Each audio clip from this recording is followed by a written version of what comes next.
ورحمة الله وبركاته.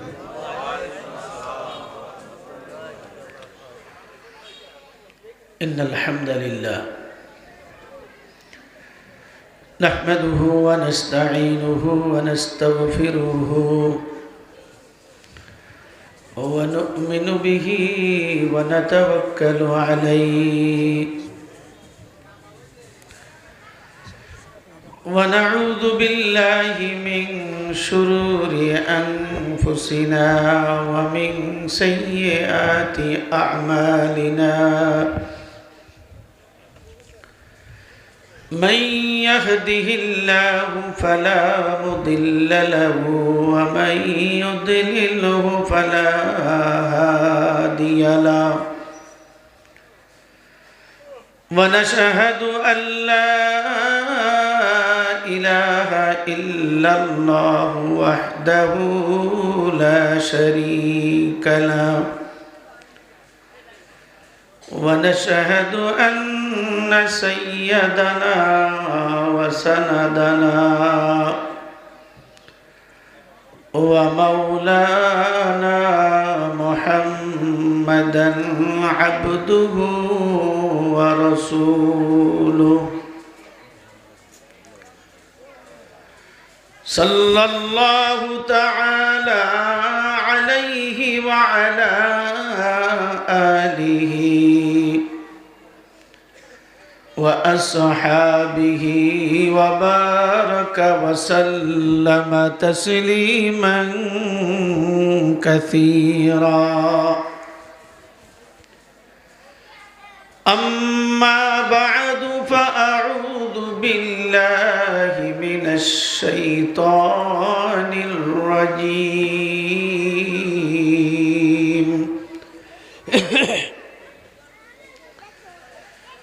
بسم الله الرحمن الرحيم.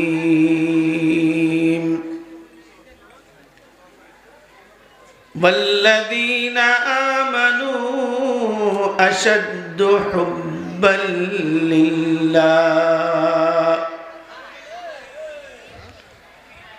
وقال النبي صلى الله عليه وسلم حب الدنيا رأس كل خطيئة. سبحانك لا علم لنا إلا ما علمتنا إنك أنت العليم الحكيم. سبحان الله وبحمده سبحان الله العظيم. اللهم صل وسلم وبارك على سيدنا محمد وعلى آله وسلم تسليما. آمنت بالله صدق الله مولانا العظيم وصدق رسوله النبي الكريم ونحن على ذلك لمن الشاهدين والشاكرين والحمد لله رب العالمين.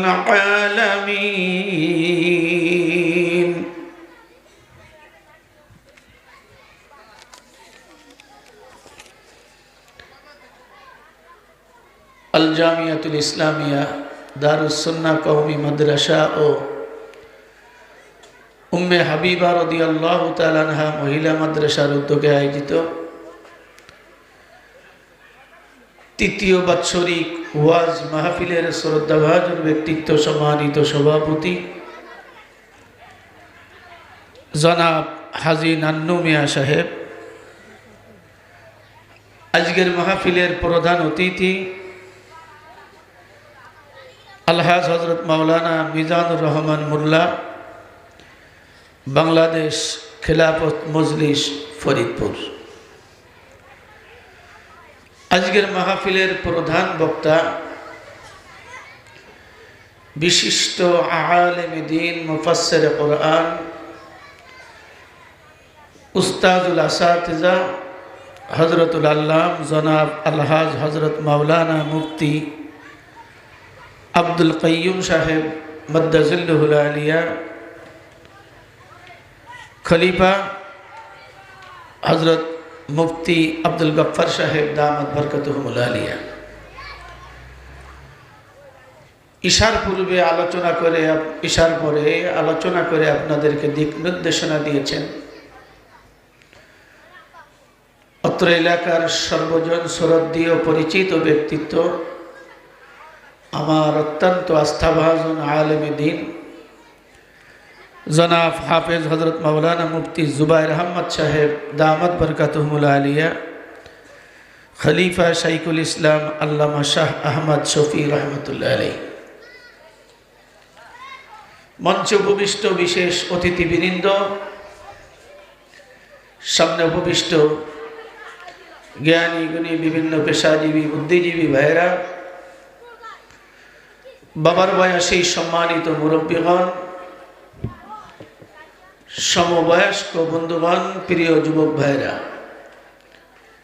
School college মাদ্রাসার আজিজ ও তোলাবা, স্নেহের কচিকাচা, পর্দার অন্তরারে আমার শ্রদ্ধেয়া মা ও বোনেরা, আল্লাহ পাকের আলিশান দরবারে, উঁচু দরবারে অগণিত শুকরিয়া, যেই মহান আল্লাহ তাআলা অনুগ্রহ করে, দয়া করে, মায়া করে, ভালোবেসে দুনিয়াবি সমস্ত ঝামেলা থেকে মুক্ত করে এই জান্নাতের বাগিচায় নেককারদের মজলিসে জাহান্নাম থেকে মুক্তি পাওয়ার মজলিসে, জান্নাত পাওয়ার মজলিসে আমাদেরকে আসার বসার, দ্বীনি কথা বলার, শোনার তৌফিক সুযোগ যেই রব্বে কারীম করে দিলেন, এই রব্বে কারীমের শুকরিয়া আদায় করতে গিয়ে আমরা সকলেই দিল মনকে উজাড় করে মহাব্বতের সহিত জবান খুলে বলি আলহামদুলিল্লাহ। অত্যন্ত মুবারকবাদ আপনাদের জন্য, তীব্র শীতকে উপেক্ষা করে বসে আছেন কথা শোনার জন্য। এমন একটা সময় আপনারা বসে আছেন যেই সময় মানুষ দিনের কথা শুনতে চায় না, দিনের কথা মানুষ শুনতে চায় না, ইবাদতে মানুষকে পাওয়া যায় না। তার বড় প্রমাণ আপনারা যারা নামাজি, অধিকাংশ মসজিদগুলো উক্তি নামাজে খালি বললেই চলে। কথা মনে হয় ভুল আছে আমার। ওই এলাকার মধ্যে বালেক পুরুষ দেখা যায় 100-150 বাস করে, কিন্তু উক্তিও নামাজে দেখা যায় 3 জন, 5 জন, 2 জন। অনেক সময় দেখা যায় যে ইমাম সাহেব একা, আবার অনেক সময় দেখা যায় ইমাম সাহেবই নাই। কি ইমাম সাহেব অবহেলা করে মনে করছে কেউ যখন আসে না তা আমি যাই কেরবো, রুমির মধ্যে কাম সারিয়ে দিই। ভুল হয়েছে মনে হয়। কাছে কাছে কিছুদিনের মধ্যে এক জায়গায় নামাজের রক্ত হলো মাগরিবের, তা আমরা গেলাম নামাজ পড়ার জন্য। 3 জন লোক বসে রয়েছে, তা আমরা মনে করছি জামাত হয়ে গেছে। তা যাই জিজ্ঞেস করলাম, কি নামাজ হয়ে গেছে নি? কয় যে না হুজুর, আজান হয়েছে। কয় জি। তা নামাজ পড়েন নাই কেন? কয় ইমাম সাহেব নাই। ইমাম সাহেব কোথায় গেছে? কয় যে আর বাজার করতে গেছিল, আসর পড়ি আর আসে নাই। তা আমাদের গতি এরকম হয়ে গেছে, ইবাদতের প্রতি এতটা উদাসীন আমরা বর্তমানে, যা ভাষায় ব্যক্ত করা যায় না। সকালবেলা সবাহি যে মক্তব, অধিকাংশ মক্তবগুলো খালি হয়ে গেছে। ইমাম সাহেবরা ডাকে, যেহেতু আমাদের মাদ্রাসা একটু বড় বেলা বড় বলা যায় না, অনেক ছেলেরা জালালাইন শরীফে যারা পড়ে এরা ইমামতি করে, তো ওরা ডাকাডাকি করে। আমি মাঝে মাঝে ক্লাসে বলি ডাকাডাকি করো না, কারণ ডাকাডাকি করে কি লাভ? যেই বাচ্চারা মক্তবে আসবে ওদের গার্জিয়ান তো ঘুমের তো উঠি নেই, ওদের পাঠাবে কি? মক্তবগুলো খালি হয়ে গেল।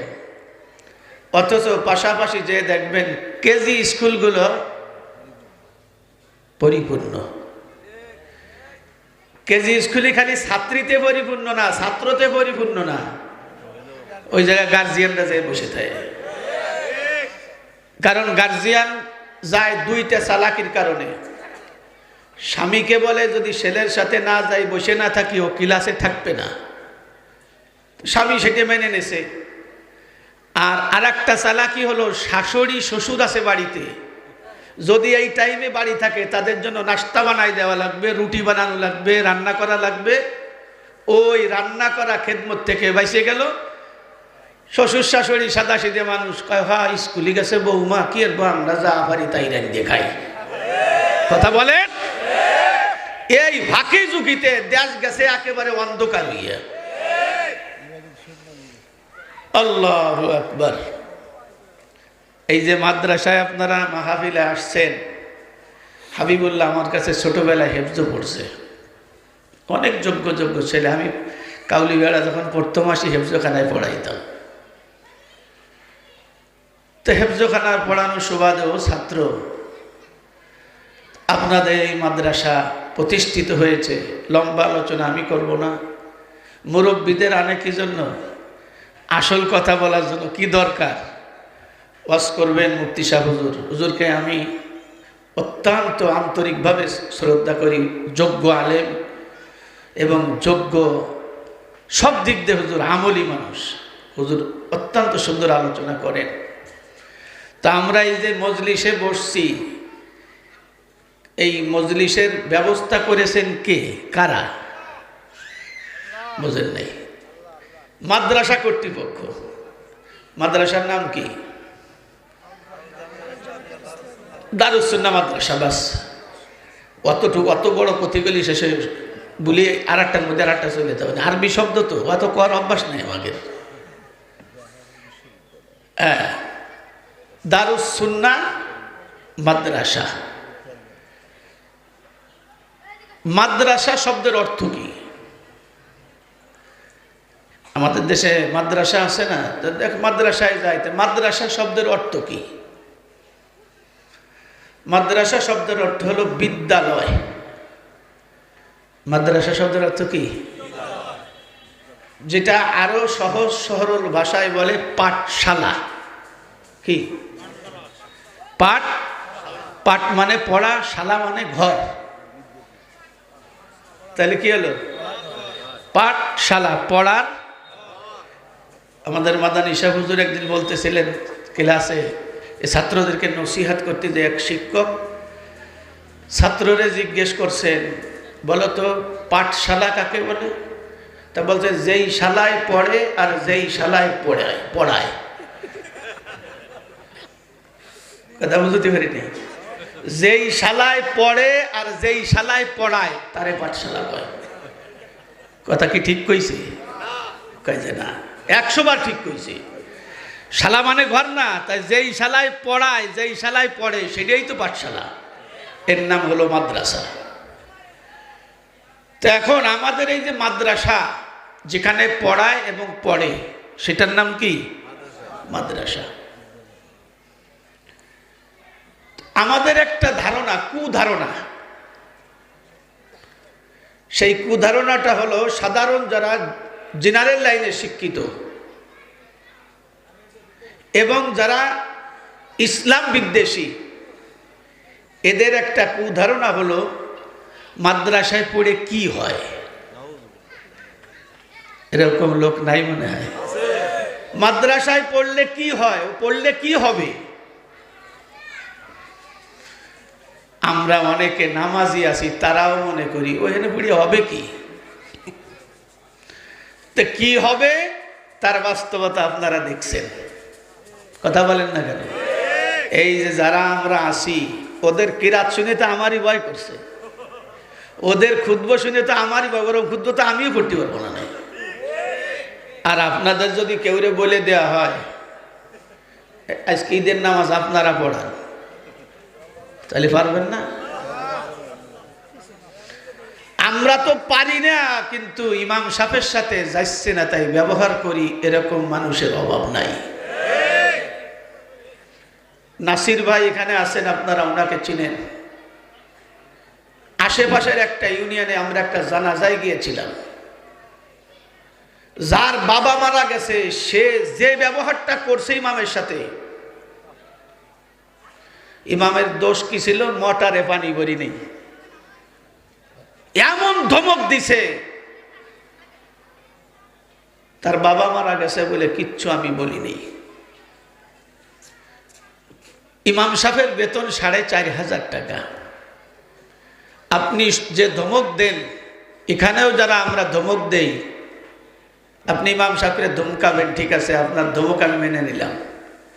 1 মাসে 4,500 টাকা বেতন দেন, তাও মেনে নিলাম।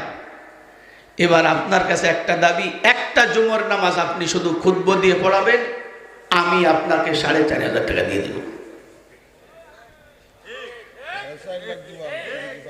সৎসাহস হবে?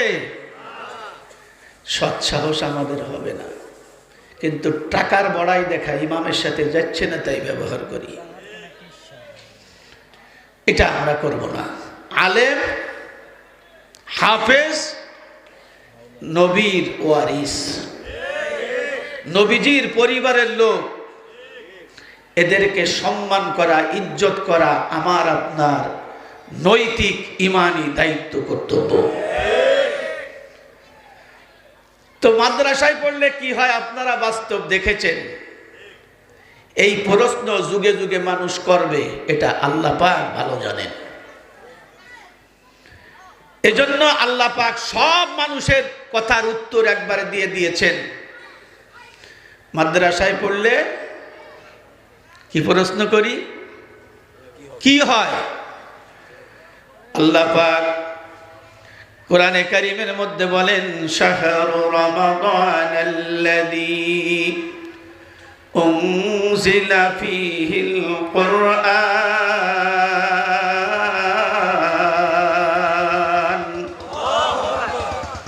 হুদাল লিন্নাস।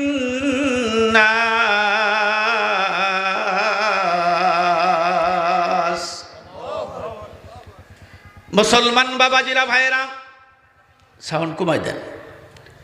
মাদ্রাসায় পড়লে কি হয়, এলেম শিখলে কি হয়, হাদিসের এলেম শিখলে কি হয়, জ্ঞান শিখলে কি হয়, এটা আমরা বলি ওখানে পড়লে কি হয়। আল্লাহ পাক বলেন, যারা কোরআনের এলেম শিখে, হাদিসের এলেম যারা শিখে, আমার আল্লাহ বলেন ওখানে পড়লে মানুষ মানুষ হয়। কোরআন পড়লে মানুষ মানুষ হয়, হাদিস পড়লে মানুষ মানুষ হয়। কথা বলেন না কেন? হাদিস পড়লে মানুষ মানুষ হয়, কোরআন পড়লে মানুষ মানুষ হয়। এবার মানুষ কাকে বলে? যে তার প্রভুকে চেনে। প্রভুকে চেনার একমাত্র মাধ্যম হলো কোরআন হাদিসের এলেম শিক্ষা করা।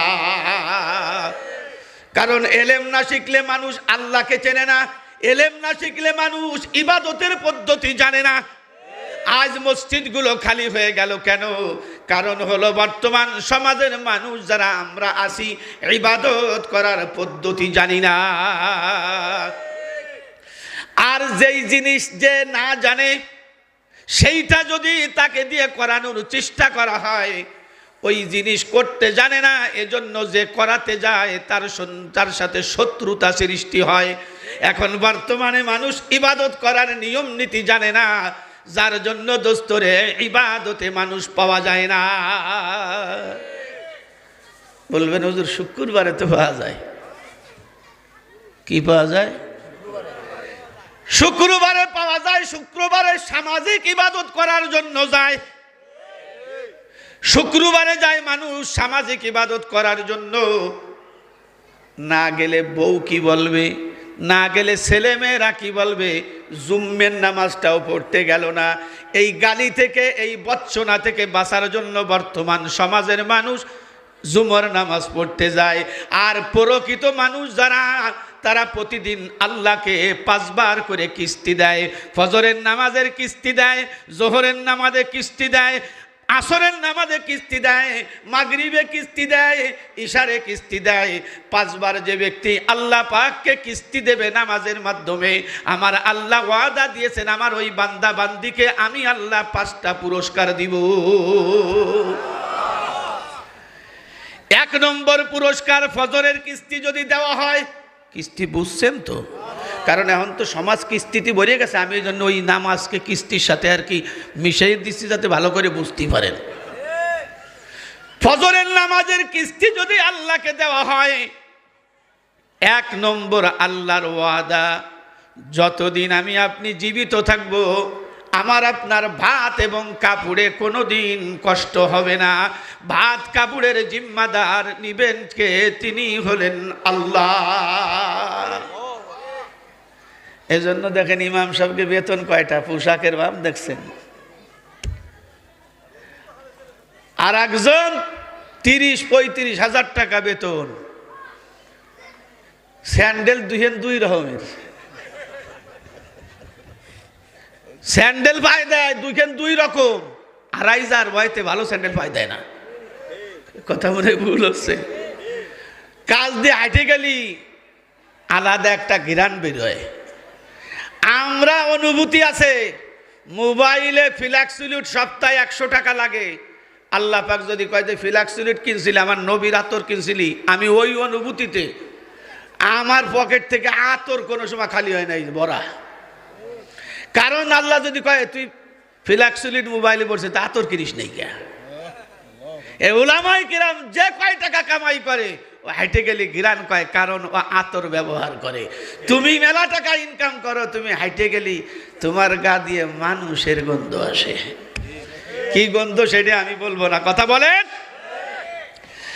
এজন্য মুসলমান বাবাজিরা ভাইয়েরা, 1 নম্বর ফজরের নামাজ যদি আদায় করা হয়, তাহলে জীবনে কোনোদিন ভাত কাপড়ে কষ্ট, আরো জোরে।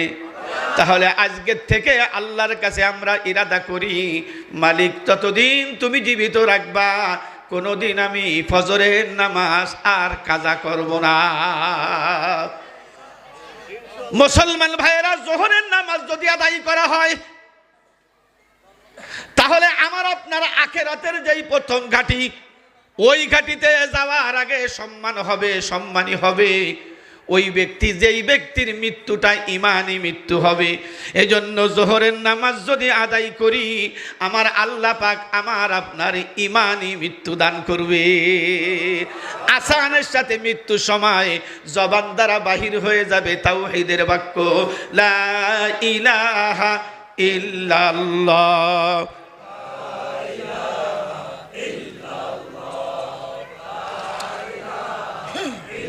পানি এনে রাখো। লা ইলাহা ইল্লাল্লাহু মুহাম্মাদুর রাসূলুল্লাহ সাল্লাল্লাহু আলাইহি ওয়াসাল্লাম। তাহলে জোহরের নামাজ যদি আদায় করি, ইমানি মৃত্যু হবে।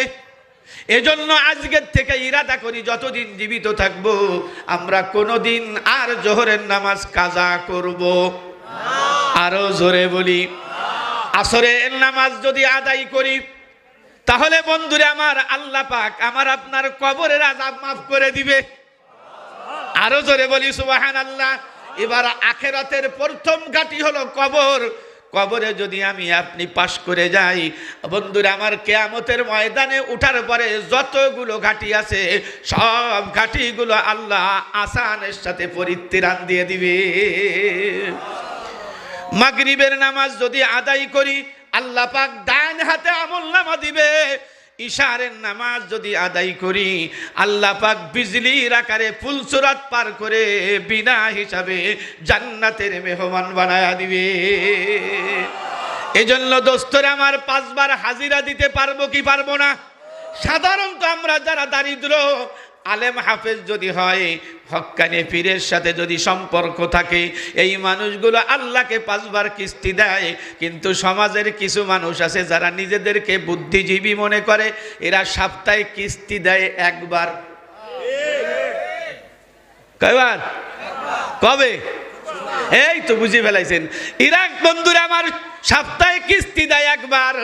আর যারা বড় রাজনৈতিকবিদ, বড় ধনী, এরা বন্ধুরে সপ্তাহেও কিস্তি দেয় না, এরা দেয় বছরে 2 বার। কথা বলেন ঠিক কিনা? বছরে 2 বার দেওয়ার পরে আবার উদ্দেশ্য থাকে আগামীতে যদি নির্বাচন করতে চায়।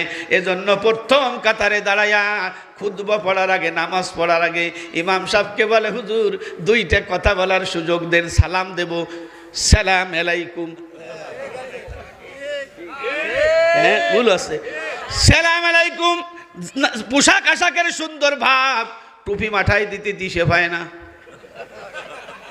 কথা মনে হয় ভুল আছে। সালাম আলাইকুম দিয়ে বলে, আমারে চেনেন?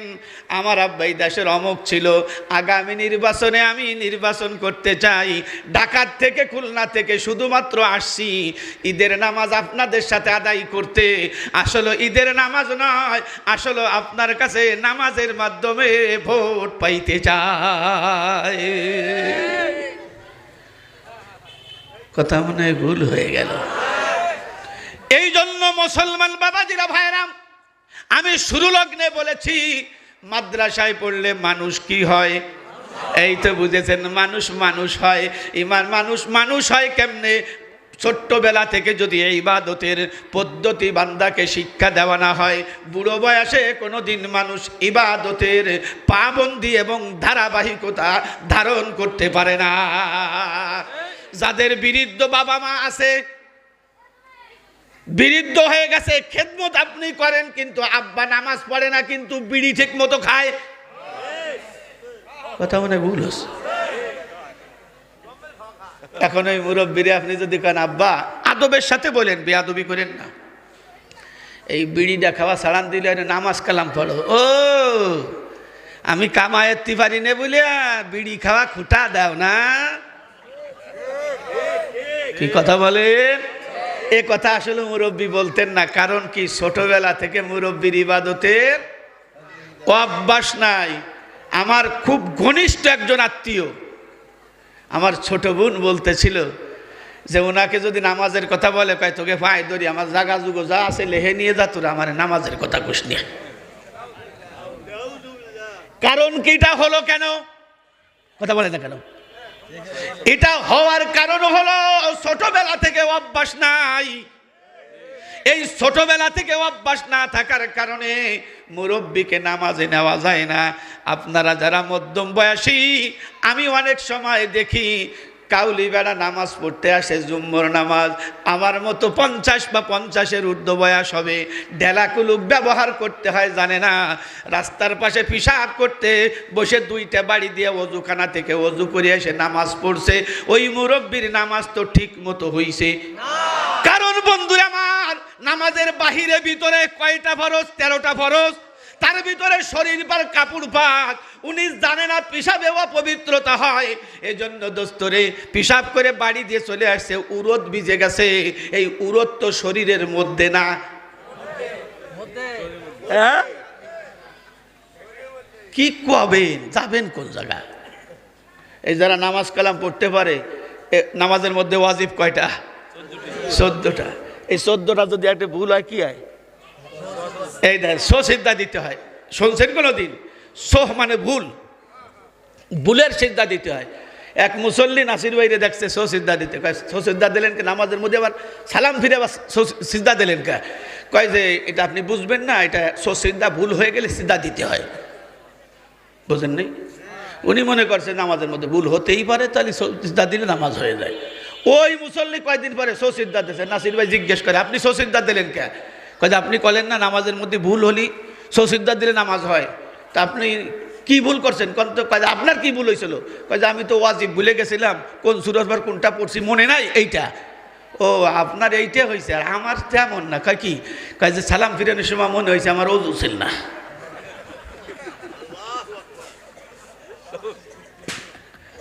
ডাইন পাশে সালাম ফিরাই মনে হয়েছে আমার ওযু নাই। শেষে কি করবো? 2 সিজদা 2 সিজদা নামাজ হয়ে যায়। মাথায় দেখে ওরে বাবার বে তো জন্মের মুফতি। এরকম মুগুরে মুফতি সমাজে আছে না নাই? কারণ কি এটা হলো কেন? কারণ কি নাই? এলেম নাই, পদ্ধতি জানা নাই। কিন্তু ছোট বাচ্চারা এই মক্তব থেকে পড়ার পরে দোস্তরে ইবাদতের পদ্ধতি শেখে, এবং কারো কিছু নেওয়া যাবে না, হুজুর বলে দেয় সোয়াল করবা না, সোয়ালের ভান করবা না, কিচ্ছু নিবা না। এই বাচ্চাটা ছোট্ট কাল থেকে এই শিক্ষা পায়। এজন্য দোস্তরে কোনোদিন কারো সম্পদ লুণ্ঠন করবে, কারো সম্পদ নেবে, কারো পকেট থেকে একটা বিস্কুট নেবে। বন্ধুরা আমার, হুজুররা বলে দেয় কারো চকলেট ধরবা না, কারো সাবান দিয়ে তোমার হাত পা এবং তোমার কাপড় চোপড় ধুলাই করবা না। ছোটবেলা থেকে শিক্ষা নিয়েছে যেটা আমার না সেটা ধারণ করা যাবে না, ব্যবহার করা যাবে না। এই জন্য বড় হওয়ার পরে দোস্তরে কারো জিনিস ধরে না, না খেয়ে থাকবে, তারপরেও কার কিছু বন্ধুরে ভক্ষণ করবে না, ধরবে না। কিন্তু দোস্তরে ছোট্টবেলা থেকে 5-4 উঠার পরে সুদের কারবারে লেখাপড়া শেখানো হয়, সুদের হিসাব শেখানো হয়। কথা বলেন না কেন? যারা অঙ্ক স্যার আছে তারা জানে সুদের কারবারও শেখানো হয়, যার জন্য সুদের ঘৃণা হিসাব করতে করতে চলে যায়। এই জন্য সুদের প্রতি বর্তমান সমাজের মানুষের ঘৃণা নাই। এবার বন্ধুরা শুধু তাই নয়, আল্লাহ সব জায়গা আছেন, সব দেখেন। এই অনুভূতি বাচ্চাদেরকে তৈরি করে দেওয়া হয়, যার জন্য হক্কানি আলেম হওয়ার পরে, হাফেজ হওয়ার পরে দোস্তরে গোপনেও গুনার কাজ করতে সাহস পায় না। ছোট্ট একটা ওয়াকিয়া বলি, অসুবিধা হচ্ছে নাকি? মাদ্রাসা মাঝে মধ্যে বন্ধ হয় না? হয়তো এর ঠিক এই শীতকালীন সময় একেবারে সুন্দর সময় মাদ্রাসা বন্ধ হয়েছে। ছেলে গেছে বাড়িতে, বন্ধ হলে ছেলে বাড়ি যাবে না? বাড়ি যাওয়ার পরে ছেলে ইশারের নামাজ পড়তে যাবে জামাতে, কারণ উস্তাদ কি শিখাইছে? ইশারের নামাজ জামাতের সাথে যদি পড়াও অর্ধরাত পর্যন্ত দাঁড়ায় দাঁড়ায় নামাজ পড়ার সব পাবা। ও মনে করছে আমি একা পড়বো না। আরে একা নামাজ পড়লে তো যাদের জামাতে পড়ার অভ্যাস, একা পড়লে চোর চোর মনে হয়, কি পড়লাম। কথা বলেন। এখন একা তো যাবে, রাত্রেবেলা ছেলের করতেছে ভয়, আব্বু চলো ঈশার নামাজ পড়ি গে, তুই যা, ওই লাইট নিয়ে যা না তোর মারে নিয়ে যা। শুনছেন খাম? মারে নিয়ে যাবে নামাজ পড়তি, আর সে মারে ভয় দিয়ে হাতি করছে, মারে নামাজ পড়তে যাতি কয় নাকি? না আব্বু, মা কি নামাজ পড়তে যাচ্ছে? আরে তোর মা তো তোর রাস্তা দেখাবে না। আব্বু তুমি চলো নামাজ পড়ি। কি বিয়া মাদ্রাসায় পড়ি বিয়া তো বইছো? কলাম যে যাবো না, আবার বিয়া তুমি করিস। আব্বা চলো যাই। বারবার বলার পরে ছেলে যখন অনুরোধ করছে, কি করছে? গেছে। যাওয়ার পরে ঈশার নামাজ পড়ছে, তালিম হয়েছে, সবাই চলে গেছে, আব্বার বাড়ি হয় না, আব্বার বেরোয় না। ইমাম সাহেব বলছে যে সুন্নত পড়ে, নফল পড়ে, তো বারান্দায় যেয়ে পড়েন। বারান্দায় যে পড়া শুরু করছে নামাজ। ছেলে মনে করছে আমার আব্বা হিদায়ত আউল হয়ে গেছে, মানে হিদায়ত পাইছে তো ফার্স্ট হয়ে গেছে, নাম্বার 1 হয়ে গেছে। ছোট মানুষ তো দিন ভরে দৌড়দৌড়ি করে পড়ে। ছোট মানুষের বেরেন ঠান্ডা, সন্ধ্যার পরে এই ঘুম আসে। আমাদের বেরেন ঠান্ডা না, রাত 10টার আগে ঘুম আসে না। আর যাকে মেলা টাকা পয়সা, সারা রাত ঘুম আসে না, এই জন্য ঘুমের ট্যাবলেট খাওয়া লাগে। বেরেন ঠান্ডা না হইলে কোনোদিন আপনার ঘুম আসবে না। এই যেহেতু আমি প্রতিদিন আলোচনা করি, ডায়াবেটিসের কারণে যাই একটার সময় 2টা 2:30টাও বাজে, ঘুম আসে না। বেরেন ঠান্ডা হবে, তারপর ঘুম আসবে। বাচ্চাটা বারান্দায় বসে ঘুমাই ঘুমাই পড়ে যাচ্ছে। অনেক রাত হয়েছে, চল বাড়ি যাই। এত সময় নামাজ পড়তি আব্বা? ওই যে 2 দিন মাদ্রাসায় যাই হুজুর হয়েছিস, নামাজ কে এত সহজ জিনিস নাকি? কথা ঠিক আছে আব্বা চলো। পথে যাইয়া আব্বা সোয়েটার খোলে, চাদর খোলে, আব্বা চাদর খোলো কে, সোয়েটার খোলো কে, কথা কবি না। কয় কী হয়েছে আব্বা? কয় যে এই যে খাজুর গাছের রস পাড়ি তুই গেছে বেটারা, এ পাড়ি নিয়ে যাই, কালকে তোরে যাও রেঁধে দেবানি, সকালে খাই মাদ্রাসায় চলে যাস কিনে।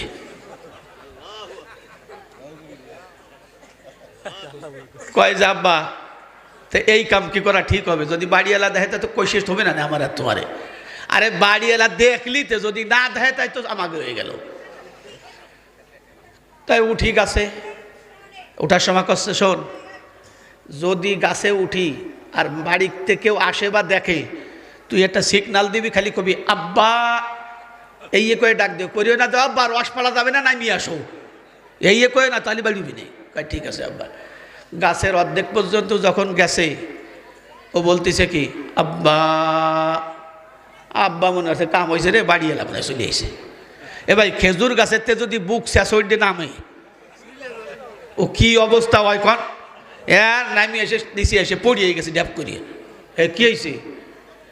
ভাই বাড়ি এলা গাছের মালিক তোমার আর আমার দিক চাইয়ে রয়েছে। সুবহানাল্লাহ বলেন। একটা এমন শট দিছে, বাবার সাথে ইয়ার কি করো, বাড়িওয়ালার বাড়ি আমি চিনি না, আমার দিক চাইয়ে রয়েছে।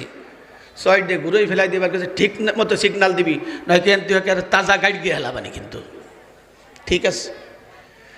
গাছে উঠতে উঠতে যখন উড়োর দড়ি ধরবে, হাড়ি বাঁধতে যেটা উড়োর দড়ি কয় না এটা, যখন ধরছে ও গাছ জড়াই ধরে কাছে আব্বা রে, ওরে আব্বা। আব্বা মনে হচ্ছে ওরে মনে ধরছে, আমার জন্য দাঁড়ায় রয়েছে। ওই জায়গাতে হাড়ি ছাড়িয়ে দিয়া একেবারে নামিয়ে চলে আইছে। নামিয়ে আসার পরে কেছে কি সিগনাল দিলি কে? আব্বা কলাম না, বাড়ি এলাম, আমার দিক তোমার দিক চাইয়ে রয়েছে। শয়তান আবার সেই কথা। এই কথা বলার সঙ্গে সঙ্গে ছোট্ট বাচ্চা, আলেম হইলে কোরআন পড়লে মানুষ মানুষ হয়।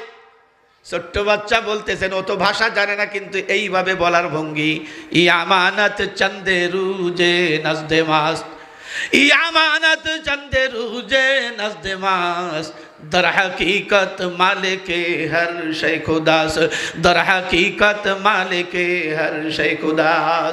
আব্বারে তুমি বলছো মালিকের বাড়ি কাছে না, কিন্তু পৃথিবীর শৃঙ্খলাকে ঠিক রাখার জন্য ও আব্বা, কেউ 2 বিঘার মালিক, কেউ 50 বিঘার মালিক, আব্বা কেউ 2 শতকের মালিক, আবার কেউ 200 শতকের মালিক, কেউ 5টা বাড়ির মালিক, কেউ একটা ঘরের মালিক। আব্বারে এই নিজামকে শৃঙ্খলা ঠিক রাখার জন্য আল্লাহ পাক এক একজনকে এক এক ধরনের মালিকানা বর্ণন করেছেন। দর হकीकत মালিকে হর শै খুদাস। পৃথিবীর যা দেখা যায় না দেখা যায়, আব্বা তোমার মালিক, আমার মালিক, এই খেজুর গাছের মালিক, এই জমিনের মালিক, সব কিছুর মালিক কে? আরো জোরে বলেন আল্লাহ। ছেলে বলতেছেন আব্বা রে, এই খেজুর গাছের প্রকৃত মালিক তো আমার আল্লাহ। আমার আল্লাহ তোমার দিকে আমার দিকে এমন ভাবে নজর করে তাকাইছে, আমার উস্তাদের কাছে শুনেছি, এজন্য আব্বা তোমাকে আমি সিগন্যাল না দিয়ে, আব্বা তোমাকে আমি না ডাক দিয়ে পারি নাই। এজন্য আব্বা বাড়িওয়ালা দেখতেছেন না, কিন্তু গাছের আসল মালিককে দেখতেছে। এজন্য আব্বা তোমাকে না ডাকে আমি স্থির থাকতে পারি নাই। এই কথা বলার সঙ্গে সঙ্গে এবার বাবা ছেলেটাকে বুকের সঙ্গে জড়াই ধরে বলছে, বাবারে 35 বছর বয়স আমার, শুধুমাত্র এই অনুভূতি না থাকার কারণে কত মানুষের ফসল চুরি করেছি, কত মানুষের মাছ চুরি করেছি, লাউ চুরি করেছি, আমি কত মানুষের বেগুন চুরি করেছি, কত মানুষের হাঁস নিয়ে পিকনিক করে খেয়েছি, কিন্তু এই অনুভূতি তো আমার ছিল না রে বাবা। তোকে মাদ্রাসায় পড়ে সত্যিকারে তুই মানুষের মতো মানুষ হয়েছিস, আমি বাবা হয়ে তো সত্যিকারে মানুষ হতে পারি নাই। এজন্য মুসলমান বাবাজিরা ভাইরা, এই সত্যিকারে মানুষ যেখানে তৈরি হয়, ও দোস্তরে তার নাম কি? জোরে বলেন মাদ্রাসা। কথা বলেন ঠিক কিনা? এই মাদ্রাসায় খাঁটি মানুষ তৈরি হয়। এই মাদ্রাসায় পড়লে দোস্তরে আল্লাহর ওলি পয়দা হয়, আদব কায়দা শেখে। দুনিয়ার সব জায়গা খোঁজ খবর নিয়ে দেখেন, বাংলাদেশে বন্ধুরে ক্রমান্বয়ে বৃদ্ধ আশ্রম বাড়তেই আছে, ওখানে বুড়োদের পাওয়া যায়। ছোট্ট ছোট্ট মাদ্রাসায় বন্ধুরা আমার গরিব এতিম অসহায় বাচ্চাদেরকে পাওয়া যায়, আর বৃদ্ধ আশ্রমে গেলে ওখানে বড় লোকদের মা বাপদের পাওয়া যায়। গরিব মানুষের মা বাপ বৃদ্ধ আশ্রমে যায় না। কোনো হাফেজের বাবা, কোনো আলেমের বাবা, কোনো কারি সাহেবের বাবা কোনোদিন বৃদ্ধ আশ্রমে পাওয়া যায় না।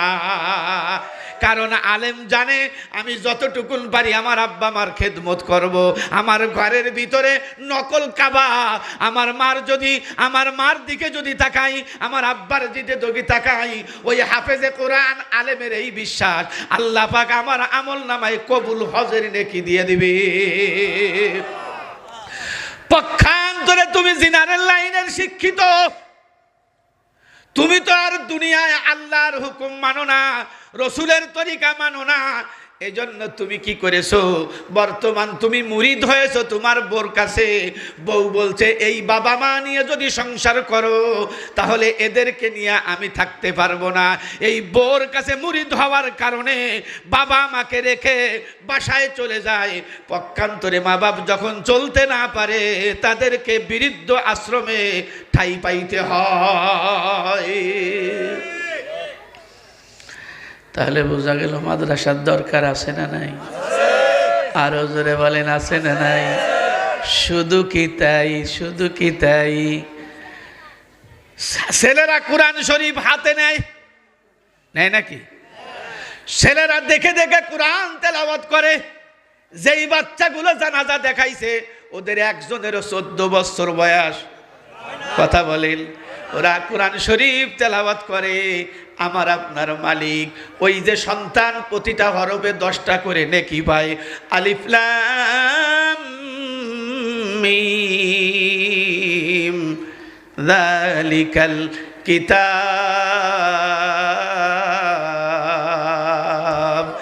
বাচ্চা এই কোরআন তেলাওয়াত করে, অত অটোমেটিক এই বাচ্চার নেক আমলগুলো আব্বা আম্মার আমল নামায় অটোমেটিক চলে যায়। শুধু তাই নয় বন্ধুরে আমার, বাচ্চারা যখন নাজেরা দেখে দেখে কোরআন শরীফ তেলাওয়াত করে, আল্লাহ পাক খুশি হইয়া ওই সন্তানেরা আব্বা আম্মার জিন্দেগীর সব গুনাহগুলো মাফ করে দেয়। আরো জোরে বলি সুবহানাল্লাহ। কিন্তু বন্ধুরে এই বিশ্বাস আর একিন ভালোবাসা আমাদের মধ্যে নাই, যার জন্য আমি সন্তানকে মাদ্রাসায় দিতে পারি না। মনে করি এটা ফকিরা বিদ্যা। না রে ভাই, ফকিরে বিদ্যে না। যেই বিদ্যা বাদশাহী বিদ্যা, এখানে আল্লাহর এলেম, আল্লাহর কালাম এবং রসুলের এলেম, রসুলের হাদিস যেখানে পড়ানো হয়, ওই বিদ্যাকে কোনোদিন ফকিরে বিদ্যা বলা অবশ্যই সঠিক নয়, ঠিক নয়। কথা বলেন ঠিক কিনা? এজন্য নিজের ছেলেকে আলেম বানাবো, নিজের ছেলেকে আলেম বানাবো। নিজে আলেম হইতে পারি নাই, কিন্তু কি করব? কোন আলেমান আও মুতাআল্লিমান, তুমি আলেম হও অথবা কি হলো শিক্ষার্থী হও। নিজে আমি কি করতে পারি নাই, আলেম হইতে পারি নাই, কিন্তু আমার সন্তানকে আমি আলেম বানাতে পারার, আলেম বানানোর জন্য চেষ্টা করতে পারবো কি পারবো না? আমার বন্ধুরা, 1 নম্বর হলো আলেম হও, আর নয় কি করো, তালবে আলেম হও, অথবা বন্ধুরে কি করো, তাদেরকে সহযোগিতা করো, সহযোগিতাকারী হও, অথবা তাদেরকে কি করো, মোহাব্বতকারী হও, ভালোবাসো। কিন্তু 5ম নম্বর হয় না। 5ম নম্বর যদি হও তাহলে তুমি অবশ্যই ধ্বংস হয়ে যাবা। এজন্য আমরা আলেম হতে পারি নাই, আলেমের অভিভাবক হবই। আরো জোরে বলেন, হবই হব। কারণ কিয়ামতের ময়দানে হাফেজে কোরআনকে আল্লাহ পাক যখন নূরের বন্ধুরা আমার মেম্বারের পরে বসাবে, হাফেজে কোরআন এবং তার বন্ধুরে আব্বা আম্মাকে আল্লাহ পাক নূরের টুপি পরিধান করাবে। মানুষে জিজ্ঞেস করবে উনি কি নবী, উনি কে, এত বড় সম্মান তাকে দেওয়া হলো কেন? তখন বলা হবে এই ব্যক্তি এত সম্মানী হওয়ার কারণ হলো এই লোকটা, এই মহিলা, এই পুরুষ হলো হাফেজ আলেমের বাবা এবং মা। কিন্তু আমরা দুনিয়াকে ভালোবাসি, কথা কয় না? দুনিয়াকে ভালোবাসি, আমিও ভালোবাসি, আপনিও ভালোবাসেন। আমাদেরকে দুনিয়ার মোহাব্বতে দেওয়ার কারণে আজকে আমরা এলেম থেকে আমল থেকে, ভালো মানুষদের সোহবাত থেকে দূরে চলে যাওয়ার একটাই কারণ, সেটা হলো আমাদের দিনের মধ্যে দুনিয়ার মোহাব্বত। এজন্য নবীজি আমাদেরকে বলেছেন দুনিয়ার মোহাব্বত সমস্ত, কথা কয় না, দুনিয়ার মোহাব্বত সমস্ত গুনাহের স্তম্ভ, ভিত্তি, শিকড় আমাদেরকে দুনিয়ার মোহাব্বতেই ধরছে। দুনিয়ার মোহাব্বতে ধরার কারণে ইবাদত থেকে বিমুখ, দুনিয়ার মোহাব্বতে ধরার কারণে ছেলেদেরকে মেয়েদেরকে হাফেজ আলেম বানাইতে পারি না, দুনিয়ার মোহাব্বতের কারণে হক্কানি রব্বানি উলামায়ে কিরামদেরকে বরদাস্ত করতে পারি না, চোখে দেখতে পারি না। আমি আপনাদের খেদমতে ছোট্ট একটা আয়াতে কারিমার একটু অংশ পড়ছি, এরপরে ভিত্তি করে সামান্য একটু কথা বলেই শেষ করে দেব। আল্লাহ পাক কোরআনে কারিমের মধ্যে বলেন, ওয়াল্লাযীনা আমানু আশাদ্দু হুব্বাল লিল্লাহ। আল্লাহ পাক বলেন যারা প্রকৃত মুমিন তাদের কাছে সবচাইতে প্রিয় বস্তু হবেন, প্রিয় হবেন কে? আরো জোরে বলেন। যার দিলের মধ্যে আল্লাহর মোহাব্বত নাই সে প্রকৃত মুমিন না। মুমিন যারা সব চাইতে বেশি ভালোবাসবে কাকে? আরো জোরে বলেন। তাহলে বন্ধুরা, আমি যদি প্রকৃত মুমিন হই, আমার দিলের মধ্যে যদি পূর্ণাঙ্গ ঈমান থাকে, তাহলে আমার সব চাইতে প্রিয় হবেন কে? জোরে বলেন আল্লাহ। এজন্য বন্ধুরা আমার, ছোট্ট একটা ওয়াকিয়া বললে বুঝতে সুবিধা হবে। আল্লাহর নবীর সাহাবীদের প্রত্যেকের ভিতরে আল্লাহর মোহাব্বত জীবনের চাইতে, নিজের সম্পদের চাইতে, নিজের পরিবারের চাইতে, নিজের স্ত্রীর চাইতে আল্লাহ এবং আল্লাহর রসুলের মোহাব্বত ছিল সব চাইতে বেশি। কথা বলেন ঠিক কিনা? বন্ধুরা আমার, আমরা সকলেই হয়তো এই ঘটনা সম্পর্কে অবগত আছি। সেটা হলো দোস্তরে আমিরুল মুমিনিন ওমর রাদিয়াল্লাহু তাআলা আনহু খেলাফতের দায়িত্ব পাইলেন, অর্ধজাহানের খলিফা।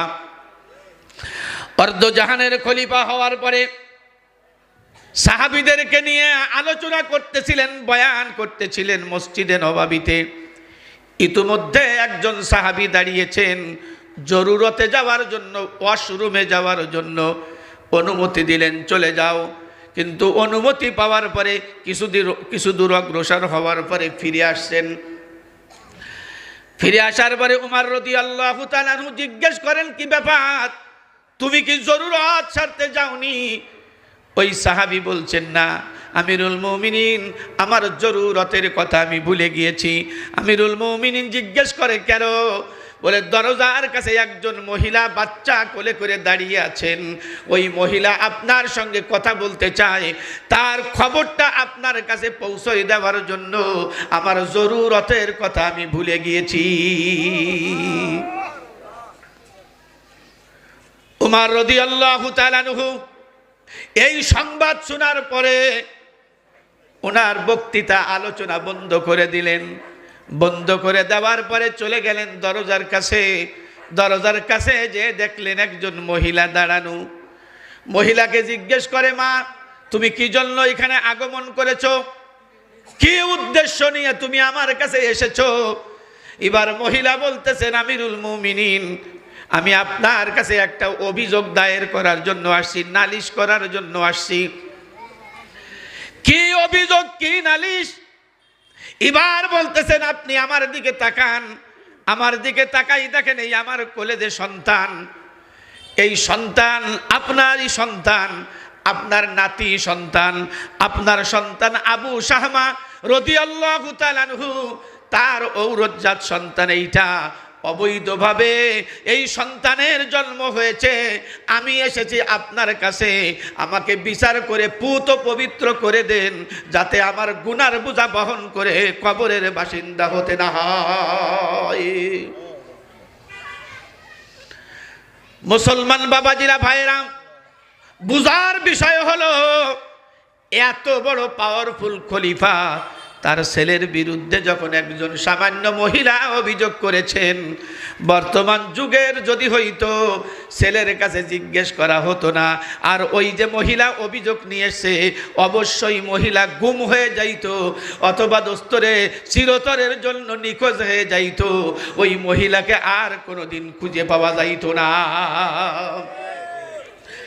কিন্তু আমিরুল মুমিনিন উমর রাদিয়াল্লাহু তাআলা আনহু মহিলাকে বললেন, মা তোমার বিচার এখন করা সম্ভব না, যেহেতু তোমার কোলের ভিতরে দুগ্ধপুষ্য সন্তান, তোমাকে যদি বিচার করা হয় তাহলে হতে পারে তোমার জীবন নাশ হয়ে যেতে পারে, আর এই সন্তান দুধের কষ্ট পেয়ে দুনিয়ার থেকে মরে যাবে, এটা শরীয়তে সম্মতি দেয় না। অতএব সন্তান যখন শক্ত খাবার শিখবে তখন তুমি আসবে, তখন তোমার বিচার করা হবে। এই কথা বুঝ দিয়ে তাকে বিদায় করে দিলেন। এবার সমস্ত সাহাবীদেরকে বললেন, আপনারা এখানে অবস্থান করতে থাকেন, আমি বাড়ির ভিতরে যাই। বাড়ির ভিতরে ঢুকলেন। বাড়ির ভিতরে যাওয়ার পরে দেখতেছিলেন উনার ওই সন্তান আবু শাহমা খানা খাইতেছিলেন। সালাম দিয়ে ঢুকার পরে সর্বপ্রথম আবু শাহমার সঙ্গে যখন সাক্ষাৎ হলো, সাক্ষাৎ হওয়ার পরে দোস্তরে এবার জিজ্ঞেস করেছেন, তুমি কি কিছুদিন আগে মদিনার বাহিরে ঘুরতে গিয়েছিলে? বলছে, জি গিয়েছিলাম। তুমি কি এরকম মদ পানের সম্মুখীন হয়েছিলে? বলছে, জি। কোনো একজন মহিলার সঙ্গে চরিত্রকে চরিতার্থ করেছিলে? বলছে, জি। এই কথা স্বীকার করার সঙ্গে সঙ্গে বলছেন, জীবনের তরে খানা খেয়ে নাও, আমার মনে হয় দুনিয়ার বুকে তোমার আর খানা খাওয়ার সুযোগ হবে না। মুসলমান বাবাজিরা, ভাইরা, উমর রাদিয়াল্লাহু তাআলা চলে গেলেন ভিতরে। ভিতরে যাওয়ার পরে হুজরা খানার ভিতরে ঢোকার পরে নিজের স্ত্রীকে ডাক দিয়ে বললেন, ও আবু শাহমার মা, যদি আবু শাহমার জবান থেকে মুখ থেকে মা ডাক শুনতে মনে চায়, সুন্দর করে গোসল করায়া উত্তম পোশাক পরায়া যতবার মনে চায় মা ডাক শুনে নাও। আমার মনে হয় আজকের থেকে আবু শাহমার জবানে আর তোমার মা ডাক শোনা সম্ভব হবে না। আমরা প্রতি জুমায় দ্বিতীয় খুতবার মধ্যে একটা জুমলা, একটা বাক্য আমরা শুনতে থাকি, একটা বিষয় আমরা শুনি, আরবিতে বলে, যার জন্য আমরা বুঝি না। ও আসাদুহুম ফি আমরিল্লাহি উমর, উমর রাদিয়াল্লাহু তাআলা আনহু আল্লাহর আদেশের ব্যাপারে সব চাইতে বড় কঠোর ছিলেন। শরীয়তের ব্যাপারে কোনো ছাড় কাউকে দেওয়া হবে না। তিনি ছিলেন উমর রাদিয়াল্লাহু তাআলা আনহু। এবার বন্ধুরে, আবু শাহমাকে মা সুন্দর করে প্রস্তুত করে দিলেন। আল্লাহর অপরাধ করা, আল্লাহর নাফরমানি করার কারণে স্বাভাবিক ব্যবহার করা হয় নাই, অস্বাভাবিক ব্যবহার করেছেন। জামার কলার ধরে টানতে টানতে মসজিদে নববী পর্যন্ত নিয়ে গিয়েছেন। নেওয়ার পরে আবু শাহমা উমর রাদিয়াল্লাহু তাআলা আনহুকে বলতেছিলেন, বাবা আপনার কাছে অনুরোধ করি, যেহেতু আপনি খলিফা, আপনি খলিফাতুল মুসলিমিন, অর্ধজাহানের খলিফা, অতএব আপনার কাছে অনুরোধ করি, আমি যে অন্যায় করেছি, অপরাধ করেছি, তওবা করেছি, 2 নম্বর অনুরোধ হলো আপনি আমার বিচার যখনই করবেন, আপনার কাছে অনুরোধ করি আপনি আমাকে গোপনে নিয়ে শাস্তি দেন, কিন্তু দিবালোকের সম্মুখে আমাকে শাস্তি দিয়েন না। এই কথা বলার সঙ্গে সঙ্গে উমর রাদিয়াল্লাহু তাআলা আনহু সন্তানের প্রশ্নের উত্তর কি দিয়েছেন? ওয়ালিয়াশহাদ আযাবাহুমা তাইফাতুম মিনাল মুমিনিন।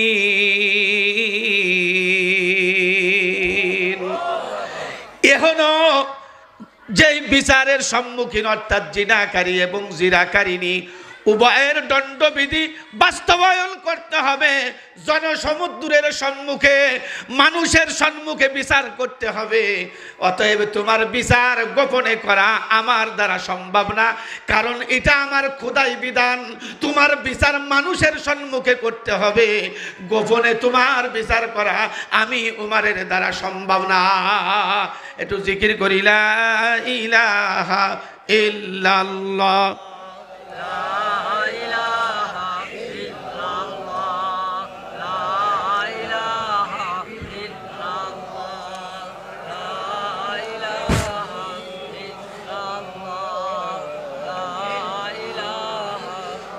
লা ইলাহা ইল্লাল্লাহু মুহাম্মাদুর রাসূলুল্লাহ সাল্লাল্লাহু আলাইহি ওয়াসাল্লাম। মুসলমান বাবাজিরা ভাইয়েরা, শরীয়তের পরে কতটুক দৃঢ় আমাদেরকে থাকতে হবে, কতটা নিউট্রাল থাকতে হবে। ওমর রাদিয়াল্লাহু তাআলা আনহু সেটা আমাদেরকে দেখাই দিতেছেন। সন্তানের চাইতে আল্লাহর মোহাব্বত দিলের মধ্যে বেশি, সন্তানের চাইতে আল্লাহর হুকুমের প্রাধান্যতা বেশি। এটা পৃথিবীর মানুষকে উনি দেখাইয়া জীবনে পৃথিবীর মানুষের জন্য মাইল ফলক হয়ে আছেন। কথা বলেন ঠিক কিনা? মসজিদে নববীতে নিয়ে যাওয়ার পরে 2 রাকাত সালাতুত তাওবা নামাজ পড়ানোর পরে বাহিরে নিয়ে আসছেন। বাহিরে আনার পরে ওনার গোলাম ছিল আফলাহা।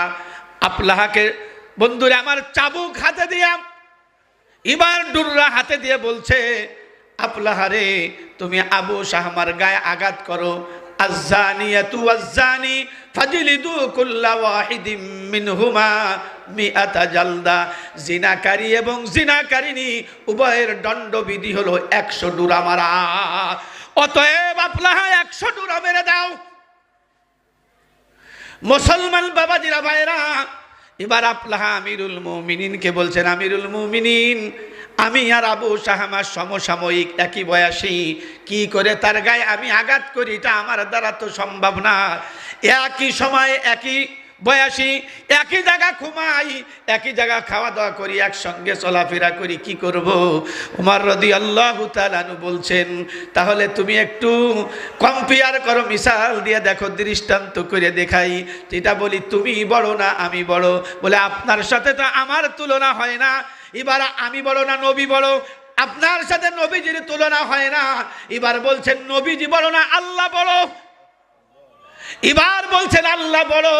বলে আমার আল্লাহর আদেশ, অতএব তুমি যদি না মারতে পারো তাহলে আমার কাছে দাও।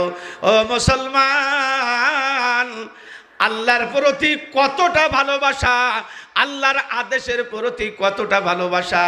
1 নয় 2 নয় 80 জালদা, 80টা ডুরা মারার পরে দোস্তরে উমর রাদিয়াল্লাহু তাআলা আনহুর সামনে আবু শামা মাটিতে লুটে পড়েছে।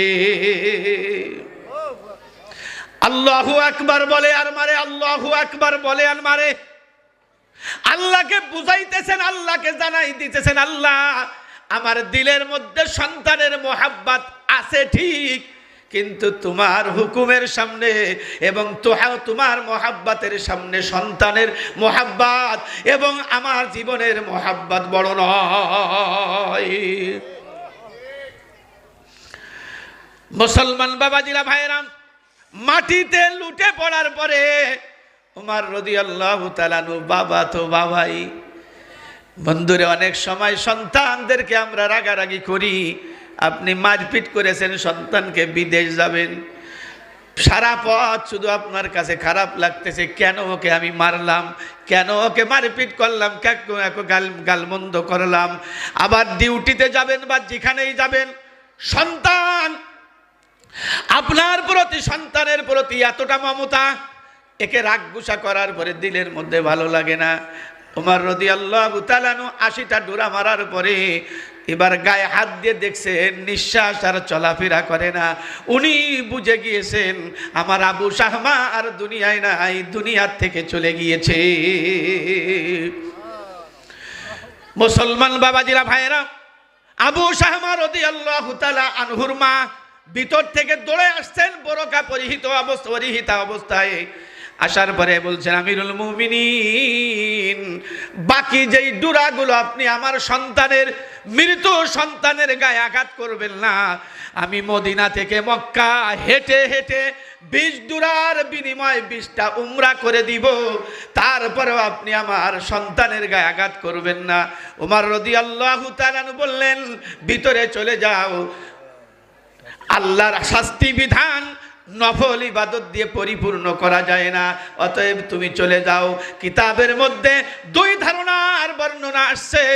দোস্তরে বাকি যেই ডুরাটা বাকি ছিল, ওমর রাদিয়াল্লাহু তাআলা মরা ওই লাশের প্রতি আঘাত করেছেন, অথবা কবরের প্রতি আঘাত করে পৃথিবীর মানুষকে জানাই দিয়েছেন, ও পৃথিবীর মানুষ তোমরা জানো আমার আল্লাহর মুহাব্বত এবং